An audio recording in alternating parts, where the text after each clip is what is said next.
것이라. 아멘.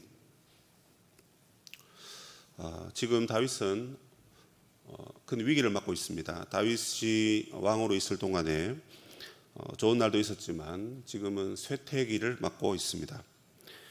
쇠퇴기로 접어든 지는 이미 시간이 좀 지났어요. 그 중에 이제 가장 다윗이 힘들어했던 부분은 무엇이냐면 바로 두 아들의 반역입니다. 이미 앞서 암논이 반역을 했고 그래서 압살롬에 의해서 죽게 되죠. 여러분 생각해 보십시오. 큰아들입니다. 부모가 큰아들에게 거는 기대가 있지 않습니까? 그냥 보기만 해도 마음이 참 든든하고, 큰아들은 뭐 그렇게 큰 능력이 없어도 일단 큰아들이니까, 첫째니까 부모가 거는 기대가 매우 큽니다. 그런데 압살롬이 큰아들을 죽여버립니다. 그죠? 그러면 뭐 다윗의 마음이 어떻겠습니까? 상당히 무겁죠. 그런데 오늘 본문은 이 암논뿐만 아니라 이 압살롬이 또다시 다윗에게 반기를 들고 반역하는 본문입니다. 그래서 반역을 준비하고 그 다음에 반역을 행하게 되는 헤브론에서 자기가 이제 왕이 되었다라고 나팔을 불고 큰 소리를 치게 되는 그 본문입니다. 앞서 14장에서 다윗이 압살롬과 화해하는 것 같았습니다. 그러나 그것은 형식적이었지 진정한 만남이 아니었습니다. 만나긴 만났지만 관계가 회복되지는 않았습니다. 두 가지 관계죠. 왕과 그 다음에 백성의 관계, 그리고 아버지와 아들의 관계 아니겠습니까? 아마 사람들 앞에서 왕이 일단 그 압살롬의 죄를 사면은 한 것 같아요. 그러나 아버지로서 아직까지 암논을 마음에 두고 있기 때문에, 또 그리워하기 때문에 압살롬을 진정으로 용서하지는 않았던 것 같습니다. 그래서 왕자의 지위는 회복되었지만 여전히 다윗의 마음에는 압살롬에 대한 좋지 않은 마음은 있었던 것으로 추측을 해볼 수 있습니다. 어쨌든 압살롬은 자신의 왕자의 지위가 회복되었기 때문에 이제 아버지 곁에서 보란듯이 반역을 꾀하고 있습니다. 압살롬이 이렇게 반역을 도모한 이유는 한 가지이죠. 뭐냐면 아버지에 대한 실망과 상처가 컸기 때문에 그렇습니다. 아니, 아버지가 어떻게 이럴 수 있지? 아니, 어떻게 내 사랑하는 동생 다말이 암논에게 급탈을 당했는데, 이게 벌써 7년 전 이야기입니다. 사람의 상처가 오래 가는 거예요. 해결이 안 되면 7년 아니라 70년도 죽을 때까지 그걸 안고 가는 것 같습니다. 그러다 보니까 그 상처가 크니까 이 아버지가 이 문제를 해결하지 않았습니다. 사실 해결하지 않았거든요. 이게 오늘 이 본문을 해결하는 데 있어서 저는 중요한 포인트로 잡았는데, 그 해결하지 않다 보니까 이 아버지에 대한 원망, 그것이 이 압살롬 마음에 가득한 겁니다. 그래서 자기는 암논을 죽여버리지 않습니까? 형제끼리 어떻게 이런 일이 일어납니까? 그래서 그가 망명을 가게 되죠. 3년을 가게 되고, 그리고 돌아와서 2년 지났는데 여전히 자기를 아들로서 대해주지 않는 거예요. 그리고 벌써 7년 정도 흘렀습니다. 그러니까 아버지가 이 사건을 잘 해결하지 않으니까 아버지도 원망이 생길 수밖에 없는 것입니다. 그리고 아버지는 나이가 들었고 이제 무기력해질 뿐만 아니라 판단력이 흐려졌다 이렇게 생각하니까 반역을 도모하게 되는 것이죠. 압살롬이 왕권을 차지하기 위해서 그가 한 행동은 크게 세 가지로 볼 수 있습니다. 먼저는 스스로 자기를 과시했습니다. 이제 왕자의 권한이 회복되고 지위가 회복되고 난 다음에 자기가 호위병 50명을 항상 데리고 다녔습니다. 여러분, 자기가 왕자니까 귀한 사람은 맞습니다. 그리고 압살롬이 이제 암논이 죽었기 때문에 공식적인 서열 1위입니다. 그러니까 좀 있으면 나는 이제 왕이 될 사람이다. 이걸 스스로 과시하는 거죠. 그래서 50명이 말을 타고 그 주위를 같이 호위하면서 다니는 것입니다. 누가 뭐라 하겠습니까? 서열 1위에다가 왕자에다가 그냥 봐도 압살롬이구나 할 수 있는데, 사울처럼 외모가 아주 출중했거든요. 그런데 50명을 데리고 다니니까, 그죠? 말발굽 소리만 들어도 야, 왕자가 지나가시는구나 이렇게 되는 겁니다. 그래서 스스로 자기를 과시한 것이 첫 번째입니다. 두 번째는 무엇이냐면 다윗 왕의 어떤 정치적인 것을 행동을 흠집내기를 했습니다. 어떤 사람이 송사를 해결하기 위해서 왕에게 찾아옵니다. 그러면 압살롬이 먼저 그 사람을 만나죠. 그래서 왕이 지금 바빠서 당신의 문제를 해결해 줄 수 있게끔 사람을 세우지 않았다. 나한테 맡겨주면 내가 정의를 행해 줄 수 있을 것인데, 이렇게 얘기를 하는 것입니다. 그러니까 아버지의 왕권을 도전할 뿐만 아니라 아버지가 하는 그 일을 흠집내고 있는 것입니다. 이게 이제 시기심에 발동하거나 질투심이 생기면 다른 사람 하는 일을 흠집내기를 사람들이 하기를 좋아하죠. 근데 이제 왕의 자리가 탐이 나니까 이 왕자인 압살롬이 흠집내기를 하는 것입니다. 당시 왕은 항상 두 가지를 염두에 두어야 했었습니다. 밖으로는 전쟁에서 백성들을 보호해야 되고, 안으로는 백성들의 문제를 재판을 해줘야 했습니다.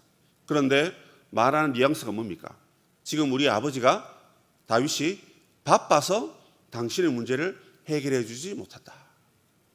여러분, 그 일일이 그 왕이 다 하는 게 아니잖아요. 사람을 세우고 사람이 또 사람을 세우고, 그 바쁘면 사람이 사람을 또 세우면 됩니다. 그래서 수많은 재판관들이, 다윗의 영향을 받은 재판관들이 그 문제를 해결해 주면 됩니다. 그렇지 않습니까? 우리가 동사무소에 가보면 한 명이 모든 일을 다 처리해 주던가요? 아니죠. 각자 맡은 분야가 있고 그 분야에 사람들이 없으면 옆에 있는 분이 또 거들어 주기도 합니다. 그렇게 하면 되는데, 이 다윗이 바빠서 못 해준다, 이 말은 다윗이 지금 불성실하다, 왕인데 왕의 행세를 하지 않는다, 전쟁도 안 나가고 그리고 백성들을 돌보는 일도 하지 않는다, 그냥 앉아서 그 자리만 차지하고 있다, 뭐 이런 흠집내기를 하고 있는 것입니다. 세 번째로는요, 여전히 자기 자신을 인격적인 사람으로 마케팅했습니다. 사람 마음에 여러분이 다 이런 게 있어요. 내가 좀 더 나은 사람이고 좋은 사람이 되고자 한다면 물불을 안 가리는 거죠. 어떻게 마케팅했습니까? 이제 왕자니까 사람들이 와서 절을 하죠. 근데 절하는 것을 절하지 말게끔 하고, 절하는 손을 붙잡고 이렇게 세워서 오히려 입맞춤을 합니다.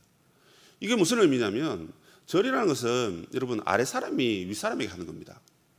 특별히 여러분 왕자에게 절하는 것은 이 군신 간의 예의입니다. 그러니까 당시로 말하면 여러분 임금이 지나가는데 고개를 땅에 쳐박는 것이 정상적인 예의입니다. 그죠? 그런데 여러분 이걸 고개를 절을 하지 말고 일어서서 입맞춤을 한다는 것은요, 입맞춤은 가족 간에 하는 겁니다. 형제 간에 하는 것이고, 친족 간에 하는 것이고, 그리고 친구 간에 하는 것입니다. 그러니까 여러분 이 압살롬의 이 행동에 대해서 사람들이 여러분 어떤 마음이었을까요?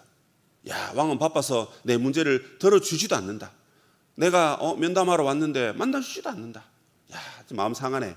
그런데 왕자는 버선발로 뛰어나와서 절하는 나에게 오히려 이렇게 세우고, 네가 나에게 절할 군번이 아니라 너는 나의 형제고 친구고 심지어 어른이면 내 아버지다, 내 가족이다, 이런 의도로 여러분 입맞춤을 교묘하게 이렇게 건네는데요, 이 입맞춤을 여러분 거절할 사람이 누가 있겠습니까?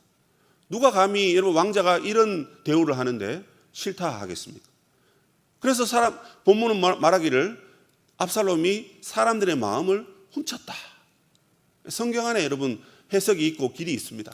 성경이 여러분 이 압살롬의 행동을 잘못됐다고 그렇게 말하는 것입니다. 압살롬은 외모도 좋고 성품도 좋고 일도 잘하고 서열도 1위이고 거기에다가 인품까지 좋으니까 사람들이 싫어할 이유가 없는 것입니다. 그러기를 여러분 압살롬이 4년 동안 자기를 과시하고 흠집을 내고 그리고 자기를 선한 사람으로 마케팅하는 전략을 펼쳤습니다. 당시 이스라엘 백성들의 숫자가 얼마인지 모르지만 지금 어떤 대도시가 보면 500만 명, 또 서울은 1000만 명이 넘죠.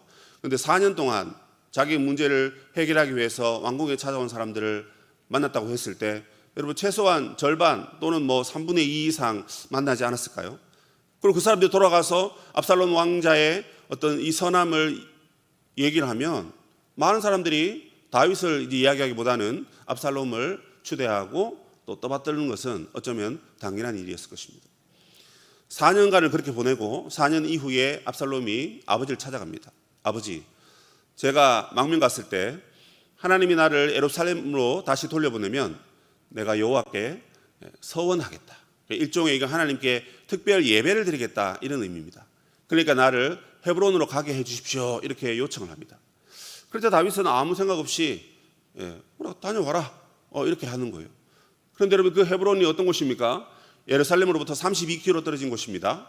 거기는 여러분 다윗이 7년 6개월 동안 통치하다가 나중에 예루살렘으로 이제 옮긴 자리죠. 그러니까 다윗이 여러분 거기서 왕이 된 자리입니다. 그럼 왜 그가 거기 가서 여러분 서원을 하려고 합니까? 사실 서원을 드리겠다는 것은 거짓말이죠. 다윗이 아버지가 왕이 되었던 그곳에 가서 내가 바로 제2의 다윗이다, 왕이다, 그걸 하려고 거기 간 겁니다. 근데 귀빈 200명을 데리고 갔어요. 그 200명이 영무도 모른 채 따라갔는데 군사들이 쫙 있고 그 다음에 자기들이 이제 짰습니다. 내가 거기 가서 소리를 질러서 왕이다, 압살롬이 왕이 되었다라고 말하면 모든 지파에게 그걸 알려라 이러면서 자기들이 이미 다 짜놓은 겁니다. 그 200명은 뭐 거절했다가는 그냥 칼에 죽을 수도 있으니까 어쩔 수 없이 동의하고 압살롬이 왕이 되는 곳에 함께 박수치면서 만찬을 들었을 것입니다.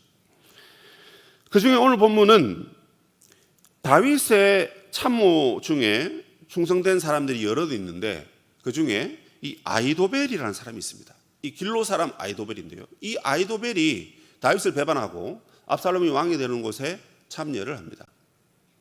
근데 이 아이도벨이 누구냐면 바세바의 할아버지입니다. 이 아이도벨의 아들이 있는데 이 아들이 엘리암입니다. 그런데 이 엘리암이 딸이 바세바거든요. 그래서 다윗의 충성된 신하인데 왜 거기 갔을까? 이렇게 학자들이 여러 추측을 하는데 뭐 바세바가 손녀니까 여러분 뭐 상상이 되시죠? 다윗이 행한 행동이 잘못되었다 하는 것을 그가 이미 부정적으로 생각하고 있었기 때문에 압살롬의 그 초대에 아마 응한 것으로 보여집니다. 결국 여러분 이 압살롬과 아이도벨을 중심으로 한 나머지 유다 사람들이 지금 다윗 왕권을 정면으로 배반하고 반영하고 있습니다. 가정사로 본다면 이것은 아들이 아버지를 배반하는 폐륜적인 행위이지만 하나님 나라 전체의 어떤 문맥으로 본다면 다윗 왕국에 대한, 다윗 왕권에 대한 거부라고 볼 수도 있습니다. 근데 여기는 여러분 아이도벨이라든지 압살롬 이 두 사람만 그 일을 행한 것이 아닙니다. 지금 4년 동안 사람들의 마음을 훔쳤기 때문에 이스라엘 전체가 압살롬 말에 속아서 다윗을 거부하고 있는 것입니다. 그래서 사람들은 이런 얘기를 했을 것입니다. 4년 동안 수근수근거린 거죠. 야, 다윗이 지금 진짜 우리 왕 맞아? 자기 바쁘다고 우리 문제 해결해 주지 않는데, 전쟁도 나가지 않는데 이게 무슨 왕이야? 하나님이 지금도 다윗을 통해서 우리를 다스리는 건가? 진정한 이 땅의 주권자가 하나님이신데 하나님이 다윗을 사용하시는 건가? 이런 얘기를 하면서 사람들은 더 이상 다윗을 왕으로 인정하지 않았던 것입니다. 대신에 외모가 출중하고 자기 마음에 쏙 드는 말을 하고 행동을 하고 교묘하고 간사한 입맞춤을 하는 압살롬을 왕으로 받아들였습니다. 그러다 보니까 자연스럽게 이스라엘 백성들은 하나님을 멀리하게 되는 그런 상황까지 이르게 되는 것입니다. 다윗은 여러분 이제 아들에게 쫓기는 시세가 됩니다. 이제 반역을 했으니까 내일 본문에 이제 쫓기는 거죠. 이렇게 상황이 된 이유가 여러분 무슨 이유 때문입니까? 다윗이 이미 예전에 자녀 문제에 대해서 아버지로서 개입을 해야 되는데 개입을 하지 못했기 때문에 그렇습니다. 그 자녀 문제가 어떤 문제입니까? 먼저는 암논이 문제를 일으켰죠. 암논이 다말을 급탈했지 않습니까? 그때 무슨 행동이 있었습니까? 개입했습니까? 그러지 못했습니다. 그냥 방관했습니다. 그러자 여러분 암논을 압살롬이 죽였지 않습니까? 그 압살롬이 암논을 죽일 때도 여전히 그는 개입하지 않았습니다. 방관했습니다. 압살롬의 여러분 슬픔이 얼마나 컸냐면요, 압살롬이 아들이 셋이 있고 딸이 하나가 있는데 아들 셋은 뭐 일찍 다 죽었습니다. 그런데 그 딸 이름이 뭐냐면 다말입니다. 왜 압살롬이 여러분 딸 이름을 다말로 지었을까요?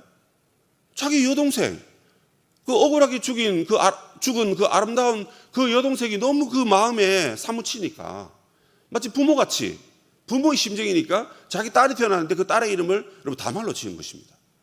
자기는 그렇게 그 문제를 해결하지 못하고 아직까지 마음에 담아두고 있고, 풀고 싶고 해결하고 싶어도, 내려놓고 싶어도 그게 자꾸 북받쳐 올라와서 그 마음에 그대로 담고 있는데, 아버지는 아무 관심이 없는 것처럼 보이는 거예요. 자녀들에게 관심이 있는가?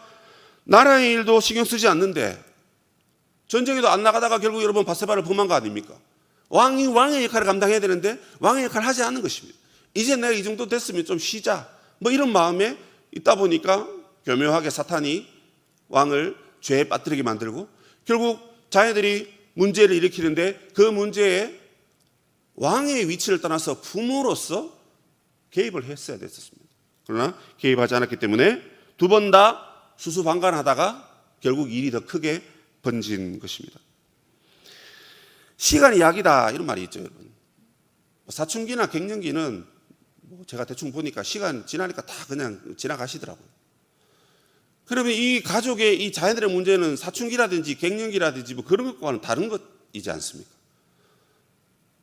사람을 여러분 강간하고 급탈을 했고 사람을 죽인 사건들입니다. 그래도 다윗이 여러분 거기에 개입을 했었어야 됩니다. 그러니까 다윗은 침묵했고 그 침묵하는 가운데 오히려 책임을 회피했습니다. 여러분 어떤 위치에 있으십니까? 저는 목회자로 있고 여러분들은 성도님들로 계십니다. 목회자의 임무는 성도들을 돌볼 뿐만 아니라 하나님의 말씀을 전파하고 기도하고 그런 일들이 제가 해야 될 일입니다. 그런데 만약 그것을 여러분 방관하거나 하지 않는다면 우리 양떼들이 이리들에게 잡혀서 끌려가고 믿음을 잃어버리고 하나님 나라의 삶이 아니라 세상 나라의 삶으로 끌려가는 것을 볼 수밖에 없습니다. 그 책임은 저에게 있겠죠. 여러분들이 성도로서 세상에서 성도의 삶을 살지 않으신다면 목사인 저뿐만 아니라 여러분들도 동일하게 하나님으로부터 원망과 책망과 또 세상으로부터 지탄을 받을 수밖에 없는 것입니다. 우리가 책임져야 될 자리에 문제가 발생했을 때 회피하지 아니하고 방관하지 아니하고 그 문제를 해결하고 그때 그것을 정리를 해야 되는 것입니다. 그러나 시간이 지날수록 그것을 잊어버리고 내가 나이 들었으니까 아이고 판단력도 흐려지고 운동성도 느려지니까 그냥 뭐 세월이 약이다, 이 말이 제일 무심한 이야기입니다. 누군가 옆에서 힘들어하고 있다면 그 사람을 돌봐야 되죠. 말로는 형제요 지체라고 하면서 아는 척도 하지 않고 눈길도 주지 않는다면, 그리고 누군가 나에게 말 걸어주기만을 기다린다면 나는 원래 그런 성격이고 원래 그렇게 살았으니까 누군가 도와주겠지, 이런 생각만 한다면 역시나 다윗처럼 문제를 더 크게 부풀리는 일밖에 되지 않는 것입니다. 여러분의 자리에서 여러분의 책임을 다하시고 방관하지 마시고, 인생의 문제는 항상 있습니다. 그 문제를 해결하기 위해서 여러분들이 나서셔야 됩니다. 특별히 자녀의 문제, 누가 해결합니까? 우리가, 부모된 우리가 감당해야 되는 것입니다. 한편으로 봤을 때 다윗 왕권에 있어서 참 중요한 큰 문제는 뭐냐면 여러분 성적인 문제입니다. 다윗이 밧세바를 범했기 때문에 지금 계속 이렇게 내리막길로 가고 있는 거거든요. 그런데 그 죄악을 암논이 그대로 여러분 배워서 답습합니다. 그러다가 압살롬이 여러분 암논을 죽이는 사건이 일어났지 않습니까? 자신도 밧세바를 범했고 암논도 다말을 범하고 압살롬은 암논을 죽이고, 여러분 이 죄가 계속 이어지는 것입니다. 그런데 여러분 이 죄가 계속 이어지는데 다윗이 방관하고 책임지지 않는 이유가 여러분 이제 어느 정도 이제 이해가 되시죠? 본인이 그 죄를 지었기 때문에 그렇습니다. 내가 이 죄를 지었는데 자녀들이 그 문제에 부닥쳤을 때 야, 너 그러면 안 돼, 그걸 말을 못하는 거예요. 그래서 부모인 우리가 죄 짓지 않는 것이 우리 자녀들에게 가장 큰 교육이자 가장 큰 전도다, 이런 생각을 해보게 됩니다. 자녀들은 여러분 우리 아버지 어머니의 일거수일투족을 다 압니다. 예전에 어떤 유치부 전도사님이 아이들에게 세례를 이야기할 때, 성찬을 가르칠 때 포도주를 먹고 떡을 먹는 그 이야기를 한 적이 있었답니다. 여러분, 집에 부모님들이 혹시 술 드시는 부모님들이 있나요? 이렇게 물어본 거예요. 그러니까 애들이, 7살짜리 애들이, 네, 우리 아버지는 날마다 먹어요. 근데 그게 집사님입니다. 우리 엄마도 먹어요. 우리 잘 때까지 기다렸다가 자고 나면 두 분이서 이렇게 나와서 속닥속닥거리면서 오징어 뜯으면서 먹고 있어요. 그런 얘기 하더라고요. 그러니까 그 전도사님 너무 놀래가지고 알았어 하고는 바로 이제 다음 얘기를 했다 하더라고요. 만약에 내가 여러분 뭐 주초 문제나 술 문제나 뭐 아무도 모르게 드시든지, 그러나 자녀들이 뻔히 있는데 그렇게 행동한다면 그게 뭐 한두 잔이면 모르겠습니다.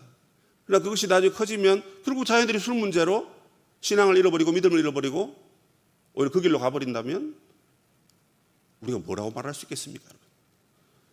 다만 술 문제뿐만 아니라 이런 성적인 문제라든지 기타 여러 가지 죄악 가운데서 우리 부모들이 믿음을 잘 지키고 가능하면 죄를 짓지 않고 자신을 잘